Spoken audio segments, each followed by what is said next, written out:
Good morning friends, welcome to exam for all study channel. চাকরির পরীক্ষার প্রস্তুতির জন্য আজই এই চ্যানেলটিকে সাবস্ক্রাইব করে পাশে থাকা বেল আইকনটি প্রেস করে টার্ন অন করে রাখো, যাতে সমস্ত আপডেটস নোটিফিকেশনের মাধ্যমে সবার আগেই পেয়ে যাও। এর আগের ক্লাসে আমি ইন্ডাস ভ্যালি সিভিলাইজেশন অর্থাৎ সিন্ধু সভ্যতা সম্পর্কে আলোচনা করেছিলাম। আজ আমি the area and the Vedic age অর্থাৎ আর্য এবং বৈদিক যুগ সম্পর্কে ডিসকাস করব। তোমরা যদি আগের ভিডিওটি না দেখে থাকো তাহলে ডেসক্রিপশানে আমি লিংক দিয়ে দিচ্ছি, ডেসক্রিপশান থেকে ভিডিওটি দেখে নিও। তোমরা যারা ডাব্লিউপি এক্সাইজ কনস্টেবল ও ডাব্লিউপির অন্যান্য পরীক্ষার প্রস্তুতি নিচ্ছ এবং এসএসসি ও পিএসসির পরীক্ষার প্রস্তুতি নিচ্ছ, তাদের জন্য এই ভিডিওটি খুবই গুরুত্বপূর্ণ। So friends, let's start. The Aryan and the Vedic age, আর্য এবং বৈদিক যুগ।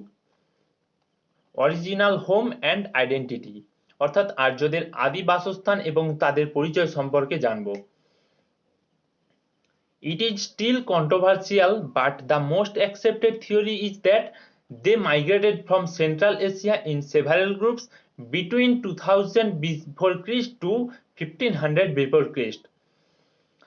এই আর্যদের আদি বাসস্থান সম্পর্কে যদিও বিতর্ক রয়েছে, তবুও সবথেকে গ্রহণযোগ্য তথ্য অনুযায়ী তারা মধ্য এশিয়া থেকে কতগুলো গ্রুপে ভারতে এসেছিল এবং প্রায় 2000 খ্রিস্টপূর্বাব্দ থেকে 1500 খ্রিস্টপূর্বাব্দের মধ্যে তারা ভারতে এসেছিল। They settled in eastern Afghanistan, modern Pakistan, Punjab and western UP. এবং তারা পূর্ব আফগানিস্তান, বর্তমানের পাকিস্তান, পাঞ্জাব এবং পশ্চিম উত্তরপ্রদেশের কিছুটা অংশে স্থায়ীভাবে বসবাস শুরু করেছিল।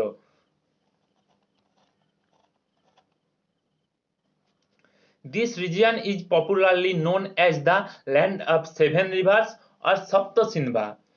The Indus and its five tributaries Vitasta, Askini, Bipas, Parusini, Satodri and the Saraswati river.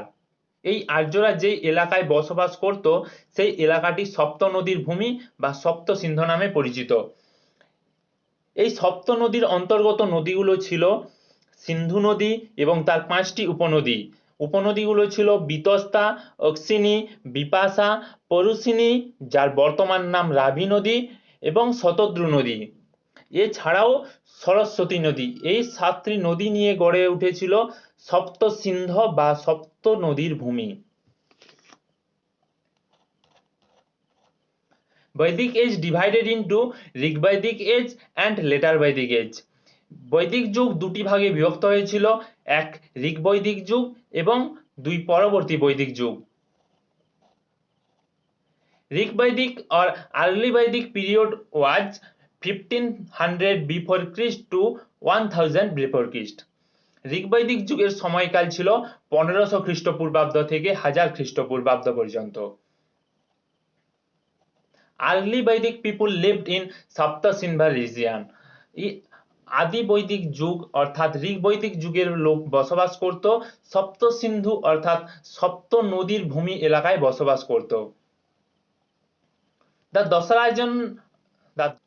The Dasarajana war or the Battle of 10 Kings was fought on the bank of the Parusini river between King Sudas and King Bharat.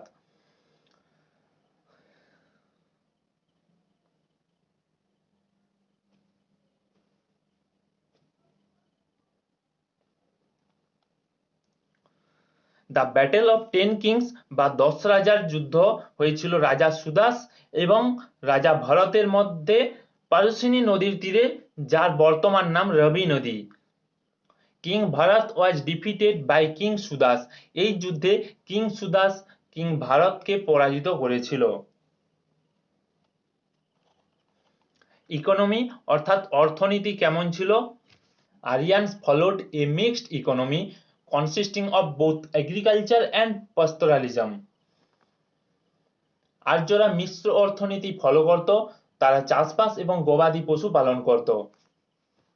They possessed better knowledge, sorry it should be better, some mistake happens. So they possessed better knowledge in agriculture. Plug here is mentioned in Rig Veda.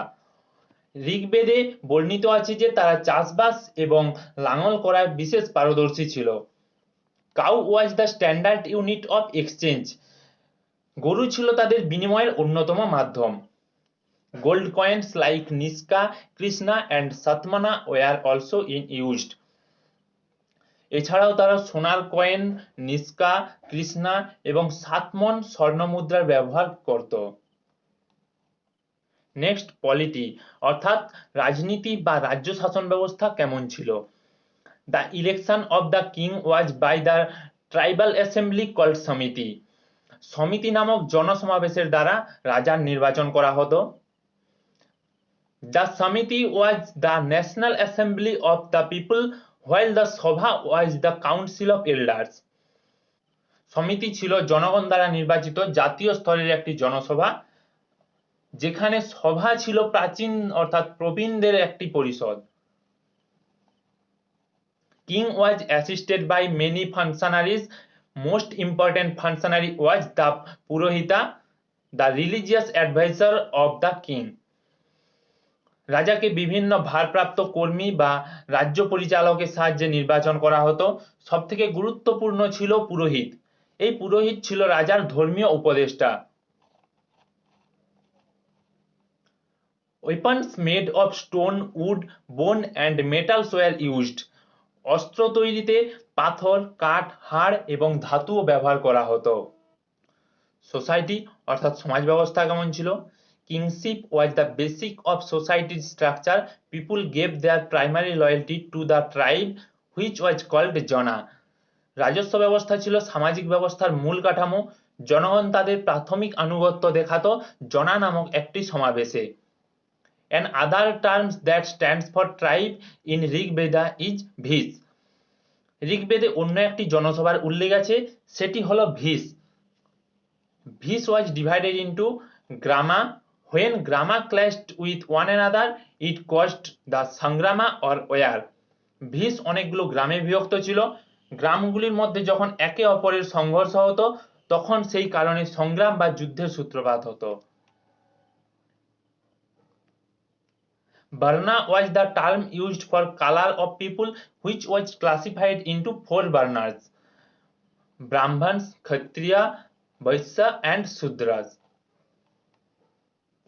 মানুষের ত্বকের বর্ণের উপর ভিত্তিতে 4টি বর্ণে বিভক্ত করা হয়েছিল: ব্রাহ্মণ, ক্ষত্রিয়, বৈশ্য এবং শূদ্র। ব্রাহ্মণরা ছিল টিচার্স অ্যান্ড প্রিস্ট অর্থাৎ শিক্ষক এবং পুরোহিত। ক্ষত্রিয়রা ছিল রুলার্স অ্যান্ড অ্যাডমিনিস্ট্রেটর অর্থাৎ শাসক এবং প্রশাসক। বৈশ্যরা ছিল মার্চেন্টস অ্যান্ড ব্যাংকার্স অর্থাৎ ব্যবসায়ী এবং মহাজন। এবং শূদ্ররা ছিল আর্টিস্ট অ্যান্ড লেবার অর্থাৎ শ্রমিক এবং কারিগর। ঋগ্বৈদিক গড অর্থাৎ ঋগ্বৈদিক সময়ে তাদের আরাধ্য দেবদেবী সম্পর্কে জানবো। Rigvedic people believed in nature worship and not erecting temples or idol warship.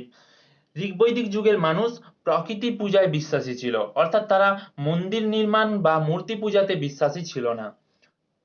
Soma was considered two B the god of the plants. তারা সোমদেবকে জঙ্গলের দেবতা হিসাবে মনে করত।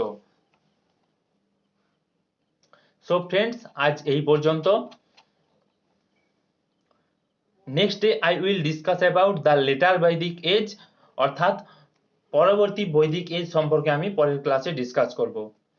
সো ফ্রেন্ডস, কেমন লাগলো আজকের ক্লাস কমেন্টে অবশ্যই জানাও এবং কোনো কোয়ারি থাকলে কমেন্ট সেকশনে কমেন্ট করো। আমার ক্লাস তোমাদের ভালো লাগলে must like and do subscribe and press the bell icon and turn it on. Thank you friends. সমস্ত আপডেট এবং আমার ক্লাসের নোটিফিকেশন পাওয়ার জন্য চ্যানেলটিকে সাবস্ক্রাইব করে পাশে থাকা বেল আইকনটি প্রেস করে টার্ন অন করে রাখো এবং বন্ধুদের সাথে শেয়ার করো। Thank you and see you in the next video.